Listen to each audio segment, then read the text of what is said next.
Can I ask you something? When was Yeah. the last time you finished a vacation and actually felt rested? Not Mm. caught up, not productive, not finally through your inbox. I mean, truly, deeply rested. Because if you're anything like me, sometimes it takes 3 or 4 days just for my nervous system to realize I'm on vacation or I'm safe enough to relax now. It's that whole vacation from vacation thing. Have you ever noticed that you spend months looking forward to vacation and then you spend the first half of it recovering from your life? Exactly. And somewhere around day like 3 or 4, you're finally sitting outside with your coffee, watching the sunrise, thinking, Okay, here I am." Yeah, maybe what we're really missing isn't another vacation. Maybe we're just missing ourselves. And that's exactly where we're headed today. Because after spending the last 3 weeks talking about understanding the nervous system, workplace stress, learning how to regulate in our relationships, and staying grounded in stressful environments, there's one question left. What kind of life allows your nervous system to stop surviving and start living?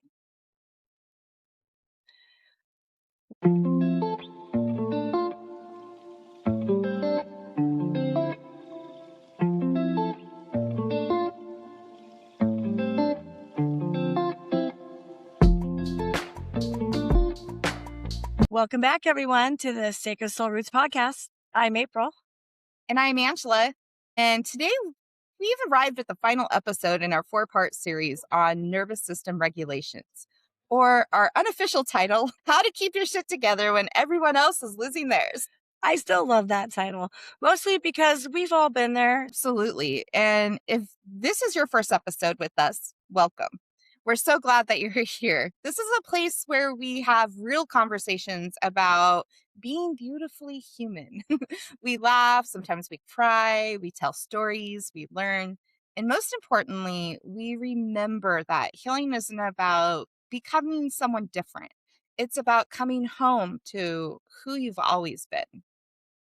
Throughout this series, we've talked about something that has become really important to us. Your nervous system isn't broken and it isn't weak. It's not failing you. It's trying to protect you, sometimes imperfectly, but always with one goal to help you survive. Today, we're asking a different question. What happens when survival is no longer the goal? What if your nervous system isn't just longing to survive your life? What if it's longing to actually enjoy it? Somewhere along the way, many of us accidentally built lives that require constant recovery. Recovery after work, after the holidays, recovery after vacations, recovery after family gatherings, after deadlines, recovery after weekends we were supposed to be relaxing. Monday comes around and someone asks, "So, what did you do this weekend?" And you're thinking, "I spent 2 days trying to become a functioning human again." Can we talk about something I think is quietly celebrated in our culture? And that's being busy, being overwhelmed became impressive somehow. We have to earn our place by saying, "Oh my gosh, I'm slammed. I'm exhausted. I barely slept. I got 1,000 things going on." And everyone nods like, yes, you're one of us.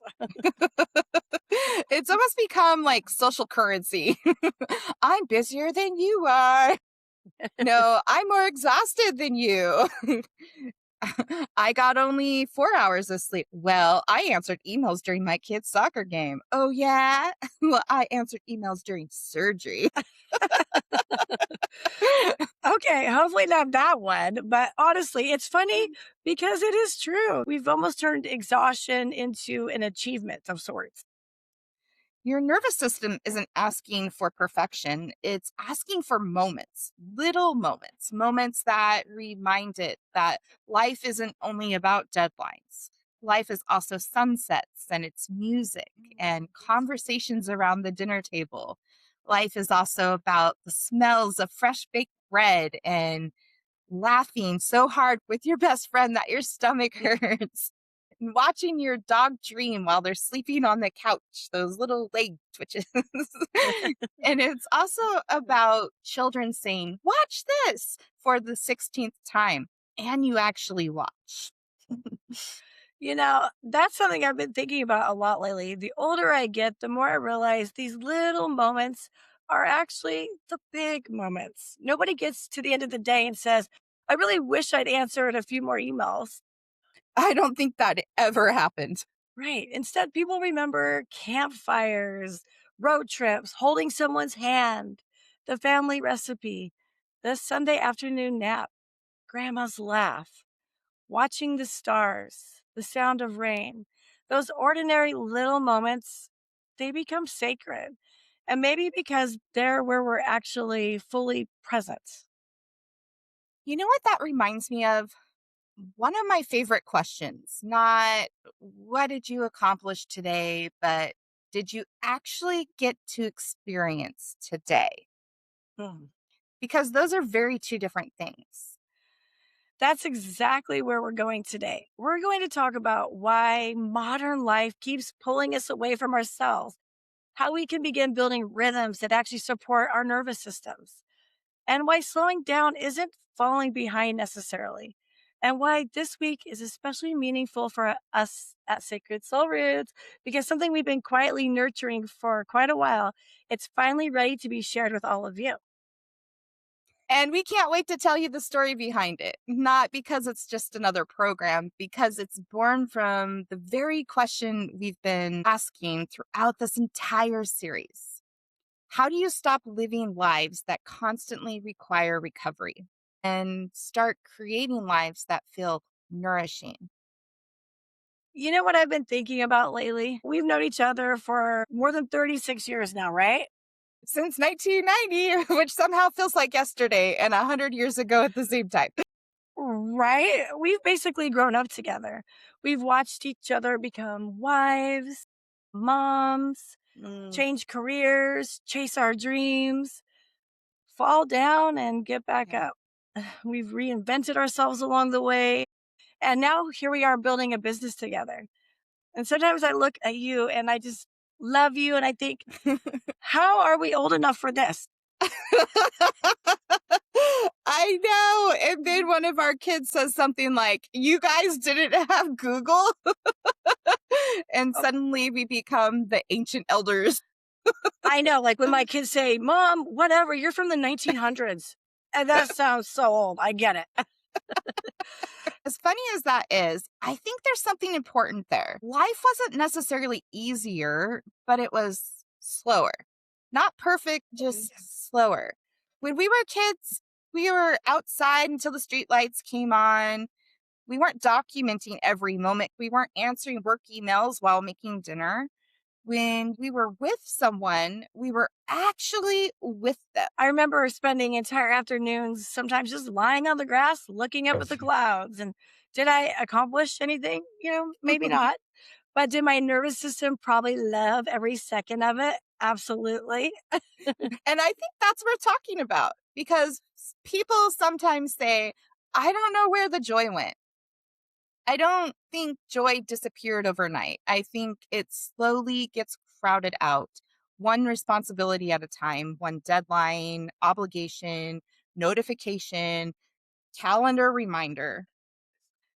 I noticed during all those years in human resources, especially working with the leaders, was that everyone said they were too busy to take a lunch. I'd walk by Mm, offices and people were answering emails and phones and taking, conference calls while chewing, working straight through sometimes 8 or 9 hours or longer even. And it's like they wore it as a badge of honor. They'll say stuff like, I didn't even stop today, or I've been going nonstop. I barely had time to use the restroom. I remember thinking, when did basic human needs become inconveniences? Somewhere we started treating our bodies like machines instead of living, breathing organisms. You wouldn't drive your car for months without stopping for gas, right? But somehow we expect our bodies just to keep running on empty.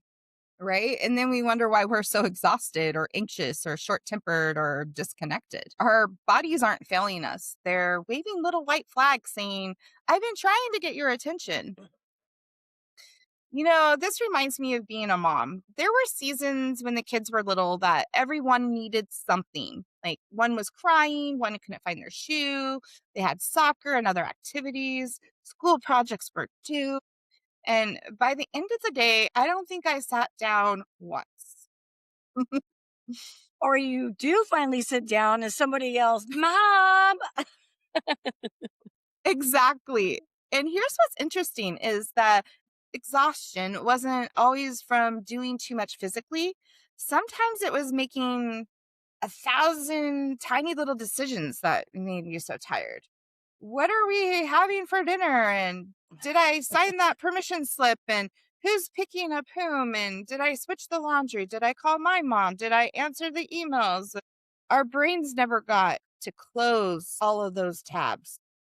That's a good way to put it. And honestly, building our business has taught us kind of another version of that. Like people might see the finished podcast or a beautiful website or a course that we've created, but they don't always see the hundreds of tiny decisions behind it, like font choices, colors, recording equipment, editing, marketing, trying to figure out what SEO means. Right? Or remembering, oh, yeah, we should probably sleep. Yes, we've had brainstorming business ideas together. We're excited. We're feeling like we're going to solve all the world's problems. And we're talking 100 miles a minute kind of thing. That's what we do. And then one of us kind of says, "So, have you had any water today?" Or what time is it? And it's somehow 4:30 in the afternoon, and we're both like, oh, that's probably why my brain isn't working anymore. That actually leads into something I really want someone listening to understand. Think of your nervous system like a bank account. Every single day, things either make deposits or withdrawals. A difficult meeting, withdrawal. Lack of sleep, another withdrawal. Scrolling upset news for over an hour, oh, big withdrawal. Skipping meals, another huge withdrawal. Constant multitasking, withdrawal. Now let's talk about deposits. Laughing with your best friend, deposit. Watching a sunset, deposit. Listening to your favorite music, deposit. A hug that lasts longer than 2 seconds. That's a huge deposit for me. A nourishing, delicious meal, deposit. Watching your child tell you the longest story in the world about a bug they found without interrupting them, huge deposit. I love this because, it's like we tend to think regulation requires some huge life overhaul. And sometimes it's really more just about asking, what would make one small deposit in my nervous system today? And maybe it's stepping outside for, 60 seconds. Maybe it's calling a friend. Maybe it's petting your dog. Maybe it's sitting in silence before starting your car. Tiny deposits along the way, made consistently, can change everything. That's actually where the seed for something we're incredibly excited about started growing. Not because we wanted to create another wellness program. Honestly, the world has plenty of programs. We kept asking ourselves something much simpler. What would it look like to help people make consistent deposits into their nervous system again? Not all at once, not perfectly, one day, one breath, and one choice at a time. That's right. Because transformation doesn't usually happen in one big giant leap. It's those quiet moments, dozens of quiet moments where we choose ourselves again and again. That's where the story of our 14-day SSR reset cleanse really begins. An invitation to come back to yourself. There's something I've been thinking about while we've been having this conversation, and that's people often ask, how do I know if I'm burned out? I don't always think burnout shows up dramatically. Sometimes it whispers, and sometimes you stop noticing the sunset. You stop singing to the radio. You stop laughing as easily as you used to. Food becomes fuel instead of something that you actually can enjoy. And maybe you've stopped dreaming, you've stopped creating. Little by little, life began feeling like something that you started managing instead of something that you're actually living. Mm. And that kind of gave me goosebumps. And you're right. It's kind of just starts to feel gray. Like Mm. everything still works. You're still doing all the stuff you need to do. You still go to work. You still take care of your family. All the things are still getting done. But somewhere inside, it's like the color got turned down. Exactly. And that's why I don't think the opposite of burnout is simply not being tired. I think that the opposite of burnout is aliveness, not busyness, not achievement, but aliveness. Can we talk about that word for a minute? That's a really good word. Aliveness. I think everybody probably defines it differently. For me, aliveness feels like laughing until I can't breathe. I love that. Working in the garden, playing with the kids, watching the sunrise with a cup of coffee, hearing one of my kids talk about something they're excited about. I love learning something new. I love creating, having those conversations where you can completely lose track of time. Those moments where you suddenly realize, yes, this is what being alive feels like. I love it. Ooh, I love that. Mine is sitting by water and watching birds and walking slow enough to notice a flower growing through cracks in the sidewalk. Listening to the wind move through the trees and having a conversation where someone feels deeply understood. I love watching someone remember their own worth. There's nothing like that moment. And those moments, that's what fill me back up. Really think about this. What makes you personally feel alive? Not successful, not necessarily productive, but what makes you feel alive? Notice what came to mind first. Maybe it was hiking, being out in nature, painting, fishing, music, dancing, baking bread, reading a book, maybe playing with your grandkids, driving with the windows down, watching thunderstorms. Maybe you haven't thought about it in years. If you think back, like when we first started Sacred Soul Roots, we had all these beautiful ideas, huge dreams, vision boards, courses we're going to create, retreats we're going to do, certifications, the podcast, the websites. And then there were the moments that we looked at each other and thought, what on earth have we gotten ourselves into? There are definitely moments, especially when technology decided today was not the day. Oh, the microphones, computer updates, internet problems, thinking about the lighting, how to figure out like uploading videos. And I feel like there were days that we spent more time probably talking to each other about how to do something technology wise than talking to each other. And yet, here's what I noticed. Even on the hardest days, there was still joy because we weren't just building a business, we're building something that we believe in. Purpose changes the way effort feels. That's an important distinction. Not everything that's difficult is draining. Think about having a newborn. You're exhausted, but there's also incredible love and care. And think about training for a marathon. It's hard, but it can also be so deeply fulfilling. Or even planting a garden. It's a lot of work, but it feeds something inside of you. Our nervous systems can absolutely tolerate challenge. What they struggle with is challenge without meaning. Our nervous systems can tolerate challenge. They were designed for challenge. What becomes overwhelming is challenge without connection, without purpose, without moments of recovery, challenge without hope. And really, that's kind of where the story of our Sacred Soul Roots Reset Cleanse began.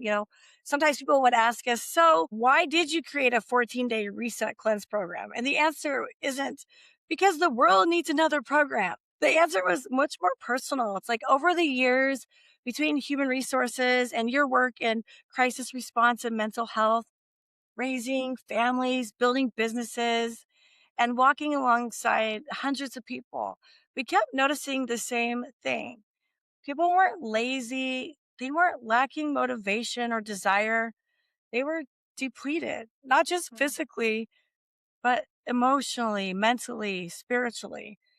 They've been pouring from the same cup for so long, they forgot what it felt like to be full. Exactly. And one day we looked at each other and asked, what if we created something that wasn't about restriction or punishment or trying to become a different person? What if instead we created something that invited people back into relationship with themselves? A reset. Not because you're broken, but every living thing needs seasons of renewal. That reminds me of something. gardening. Every year there comes a point where I have to pull some things back, like prune or water differently, maybe add nutrients, sometimes even let a section of the garden rest. It's not because the garden is failing, it's just healthy things need tending. Can you imagine walking into your garden and like yelling, "What's wrong with you? Why aren't you growing faster?" Right? You can't do that. You'd ask, "Well, what do you need?" and try to vibe out what the need is. Isn't it interesting that we're often kinder to our gardens than we are to our own selves? We see a drooping plant and immediately think it probably needs water. We see ourselves exhausted though, and we think, oh, I should try harder. Maybe the question has never been, what's wrong with me? Maybe a better question is, what have I been needing? That's actually the perfect place to pause. Because in the next part of our conversation, we're going to talk about something that's become one of my favorite words, rhythms. Not routines, not Mm, schedules, not more checklists, but rhythms. okay. You know, there's something I don't think we talk about enough. Healing isn't built in the big moments. It's built in the ordinary ones. And most of our lives aren't lived during vacation or retreats or special occasions. Most of our lives happen on Tuesday morning, driving to work, packing lunches, folding laundry, answering emails, making dinner, walking the dog, brushing the teeth. You get it. Our lives are built in the ordinary. I love that. Sometimes we accidentally wait for life to happen. Like, I'll feel alive when this project is over, or when the kids are older, I'll get to have some time for myself and feel alive, or when the work settles down, or when we make more money, when we finally take that vacation. Then it's like you got to breathe and realize can't keep waiting to enjoy my life. My life is happening right here, right now.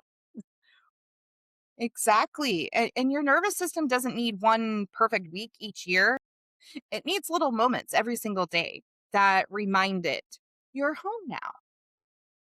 Can we talk about the word rhythm? Yes. And it's so much better than routine because routine makes me think of checklists and boxes to check, one more thing to accomplish. But rhythm feels alive. It changes with the seasons, it has breathing room. Some days it's slow, some days it's energetic. It isn't rigid, it's responsive. Think about music.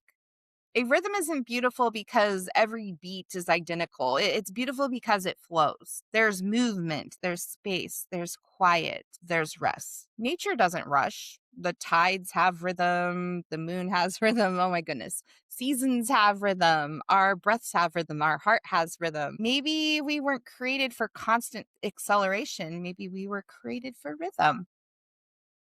Let's revisit something that's become really special to us throughout this series. And that was kind of what you just mentioned, the sacred pause. I don't think the sacred pause is just a breathing exercise anymore. It's becoming more of a way of living in that tiny moment between stimulus and response, between finishing work and walking into your home, between hearing difficult news and reacting, between someone else's energy and deciding whether you're going to carry it. That little pause might be one of the most powerful things we ever practice. Because inside that pause, we remember something.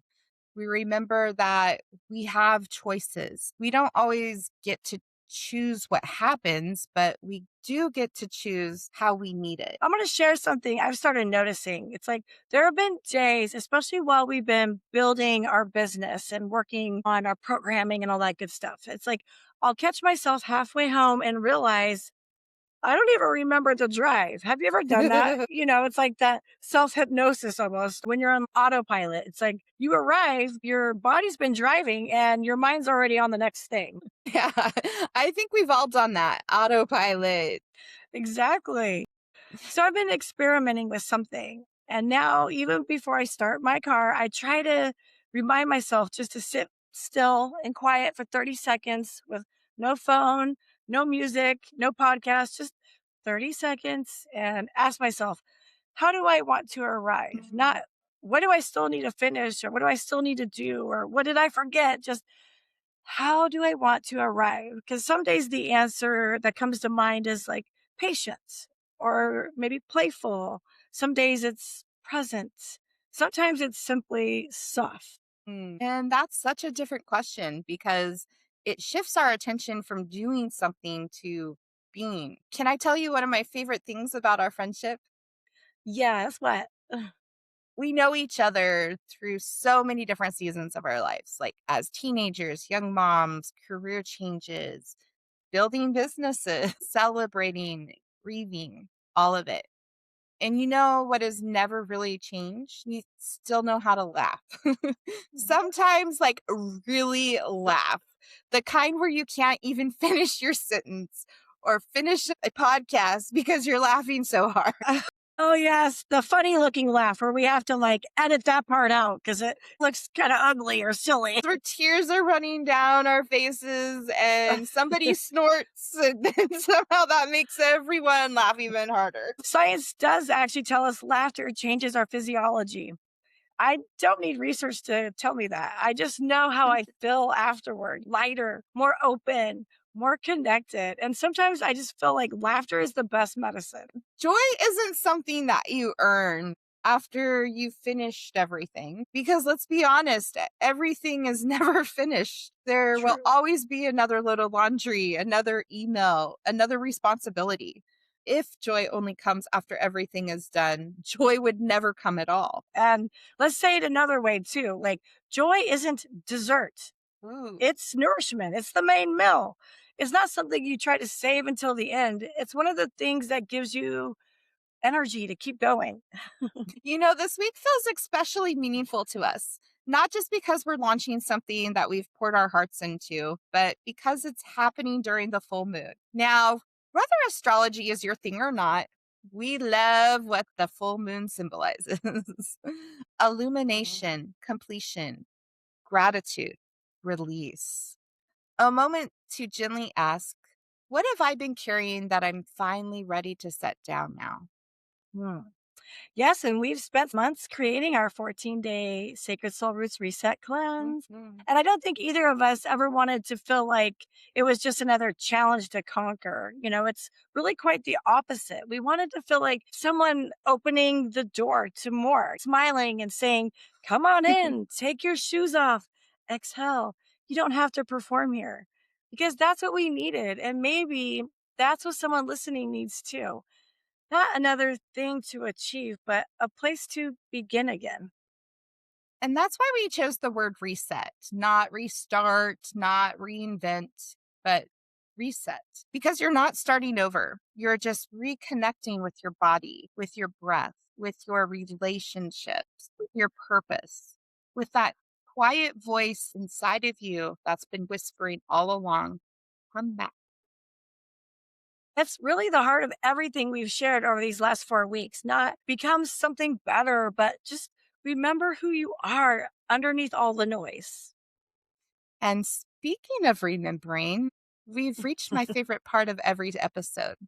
The place where we stop talking about regulation and actually get to experience it together.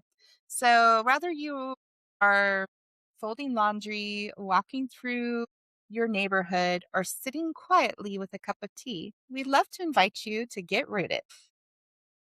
If you're able, we'd like to invite you to slow down with us for just a couple minutes. If you're driving, keep your eyes open. If you're walking, simply just soften your pace. And if you're at home, maybe let your shoulders relax just a little. There's nowhere else you need to be for the next few moments. You're already here. Take one slow breath in through your nose and let it leave your body just a little more slowly than it came in. Again, a gentle inhale and even a softer exhale. One more time. And not because you're trying to breathe perfectly, just because your body deserves the reminder that it doesn't have to rush this moment. So breathe in again and out. Feel the places where your body is being supported, your feet on the floor, Maybe you're back against the chair, your hands resting in your lap, the steering wheel beneath your fingers, the earth doing what it has always done, holding you without asking you to earn it. Take a slow look around wherever you are and just really look. Notice something beautiful.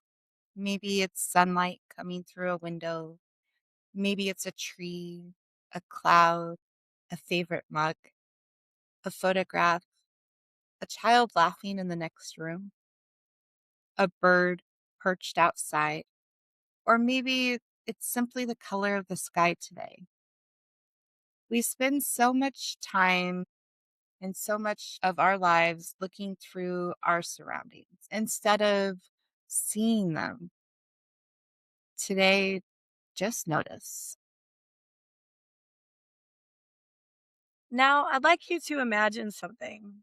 Picture yourself 6 months from today, not the version of who has accomplished more, but the version of you who simply feels more at home, more rested, more peaceful, more connected, more alive. Notice their face, their posture, the softness in their eyes, the way they breathe, the way they smile. They're still you, just carrying less. Imagine that future version of yourself walking towards you. There's no hurry, no pressure, just kindness. They come and sit beside you and place a gentle hand on your shoulder.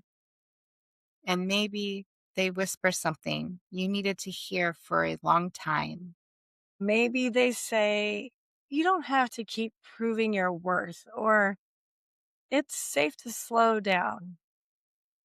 Maybe they remind you you're allowed to enjoy your life, or simply, I'm proud of you. Look how far you've come.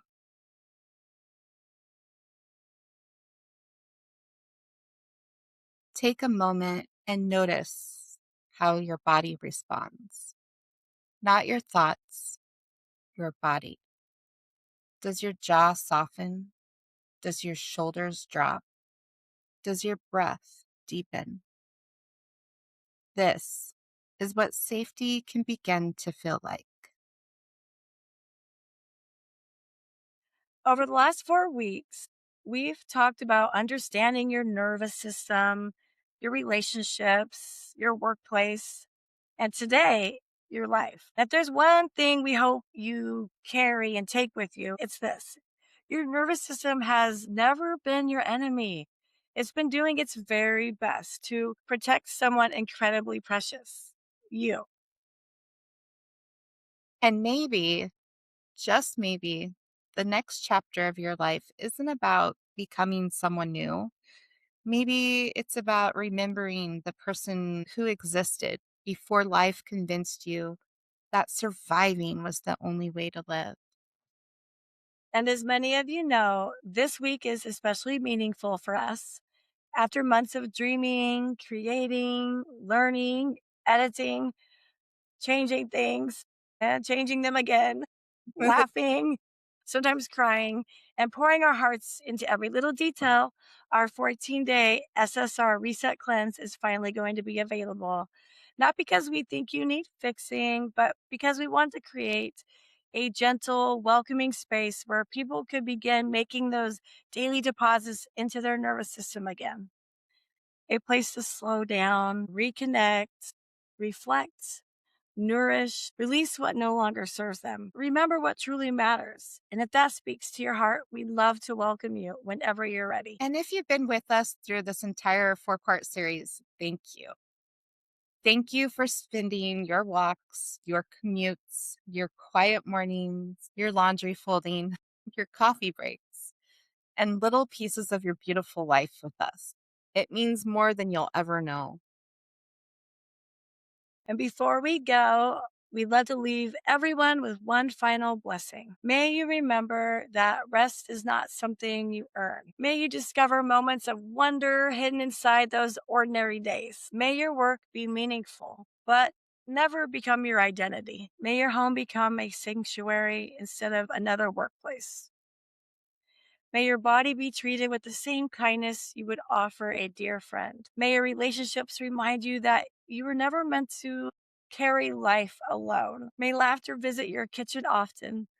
May you notice more sunsets than notifications, more birdsong than breaking news, more conversations than distractions, more presence than pressure. And may your nervous system slowly begin to believe that this is life. And life isn't something you have to survive. It's something you were always meant to experience. Until next time, be gentle with yourself. Protect your peace. Stay curious. Stay connected And as always, stay rooted. by sending love.